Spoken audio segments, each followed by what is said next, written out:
আরে বেটা তুই তো জিব্বা কাটতে আলাস না কেওটা, তো জিব্বা কাটা উচিত আগে। তুই ডেলি ডেলি কস যে আমার স্লিপ অফ টাং। আসসালামু আলাইকুম। আজকে আপনাদেরকে একটি সুসংবাদ দিব যে পাগলা রাজনৈতিক দলের পাগলা সংসদ পদপ্রার্থী সে কিছুদিন পর পর পাগলের মতো উন্মাদ হয়ে উল্টাপাল্টা বক্তব্য রাখে, আবার পরের দিন কয় আমার স্লিপ অফ টাং হয়ে গেছে। আরে বেটা তুই তো জিব্বা কাটতে আলাস না কেওটা, তো জিব্বা কাটা উচিত আগে। তুই ডেলি ডেলি কস যে আমার স্লিপ অফ টাং, আবার বলো যে আগের সরকারের আমলে আমি জেল খাইতে আমার তার একটু লুজ হয়ে গেছে। আরে বাবা, তুই যে দলের রাজনৈতিক প্রতিনিধি বা সংসদ সদস্য পদপ্রার্থী হতে যাচ্ছিস, ওই দলের মানুষগুলো কি পাগল?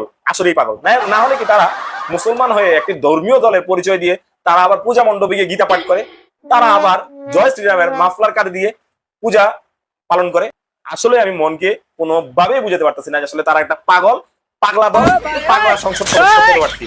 আবার কিছুদিন পর সে একজন ইসলামিক বক্তা হয়ে বলে কি পরিমণি, আবার একটা ভারতীয় তামিল একটি নায়িকা আছে রাশমিকা মান্দারা নাকি জানি, আমি তার কাছ থেকে সর্বপ্রথম এই নামটা শুনেছি। তার আগে কখনোই আমি রাশমিকা মান্দারা নামটা আমার মুখে এখনো আসে না, আমি শুনিনি। তো এই ধরনের লোকজনের কাছ থেকে দেশ, জাতি, ধর্ম, বর্ণ মানুষ কি পাবে? কিছুই পাবে না। সুতরাং আপনারা যারা এই তাসসিরা বক্তার অনুসারী এবং তাসসিরা দলের অনুসারী, শীঘ্রই আপনারা নিজেদেরকে রক্ষা করতে হলে এই তাসসিরা দল থেকে বের হয়ে আসুন এবং তাসসিরা বক্তার প্যান্ডেল থেকে বের হয়ে আসুন। নিজে ভালো থাকুন, দেশকে ভালো রাখুন, দেশের জাতিকে ভালো রাখুন। ধন্যবাদ। আসসালামু আলাইকুম।